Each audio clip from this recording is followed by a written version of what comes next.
General Secretary ke United Democratic Party badah kajuk kapor ubadir unong hikai jong ka skul ba akan nihu Dr. Jemuno Mautho mentah kasih hagajing karan bat kilat pathai khobor ulaong bagajing wanra ban Pyntreikam ke National Education Policy 2020 nakaliang ka party ka ay Kyrshan ban Pyntreikam ya katikaan nakaliang jong ulaong ru bahaba Pyntreikam ya kanu kaan kalong ka ba hi handai ki pat kijing ki badang la hi ban weng ulaong ru bagajing Pyntreikam ya kanikaan ka day nakabenta ka jing bahaki samla pulih haga Jylla nang bakin nom saadin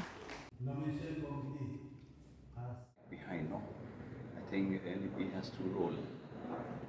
Our state has to move forward also. But there may be problems here and there. And I think the nitty-gritty of this issue relating to the NEP, as pointed out by the Vice Chancellor, all the stakeholders has to come together so that we can move forward. Problems will be there. When any new thing is being introduced, any reforms is being introduced, there will be difficulties.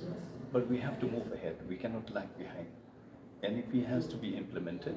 But if there are problems, those problems should be, discussed. Should be discussed and addressed.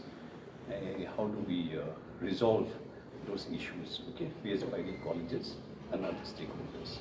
About Jylla house naman sa kandiyo. Katulad ng Pyntreikam man tahan ko po kayo ang jalan bolong ito ka sa kandiyo. Kabilib to choice based system.